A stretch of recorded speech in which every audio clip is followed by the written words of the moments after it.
Now, I'll tell you this, man, the children of Israel in the Bible, they were professional complainers. Professional complainers. They were like the worst of professional complainers. They were almost as good as Americans at the mall. It was amazing.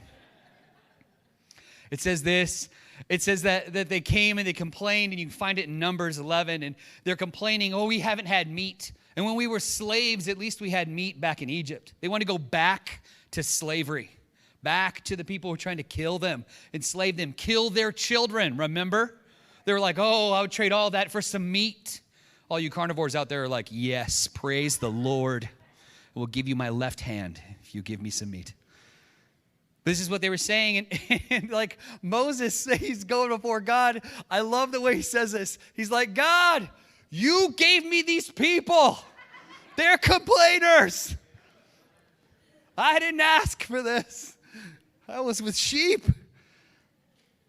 But God makes a way for them. He even hears their heart. It says this. It says, and a wind from the Lord sprang up, and it brought quail from the sea and let them fall beside the camp. About a day's journey on this side and a day's journey on the other side around the camp, and about 2 cubits above the ground. And the people rose all that day and all night and all the next day and gathered the quail. Those who gathered at least 10 homers, and they spread them out for themselves all around the camp. I love this. In the book, Mark's talking about it. He talks about how this ends up being, if you do the math, 105 million quail that God dropped off for the children of Israel. So they were like, oh man, if I could just have one bite of meat. He's like, how about meat for a month? Boom. What do you know about that?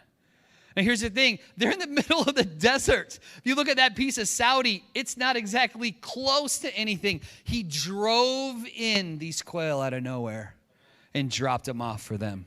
Whenever you're looking for that answer, you're like, I cannot see how it possibly could come.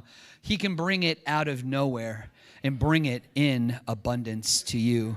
You are saying this to yourself. You're like, this is crazy. I don't know why God is talking to me about this thing. Why is this the dream he's dropped in my heart? Here's the thing. If it was your dream for you, you could do it by yourself. But if it's his dream doing it through you, you need him. That's the fact. That's the fact. There's a piece of this. It's about us syncing ourselves with him, with Christ. It picks up in Luke 6. He says it like this. Judge not, and you will not be judged. Condemn not, and you will not be condemned. Forgive, and you will be forgiven. Give, it will be given to you. Good measure, pressed down, shaken together, running over will be put into your lap. For with measure you will use it, and it will be measured back to you. We talked about this before, about using the little tiny cups of forgiveness for people and wanting the big cup for you. Man, the same with the way we give in generosity. See God give back to you the same measurement. Let's not be like that. Let's be like the generous God who's giving to us generously. And we give in not just in monetarily, but our time, our talent, our testimony, in our forgiveness to other people. Let us give generously.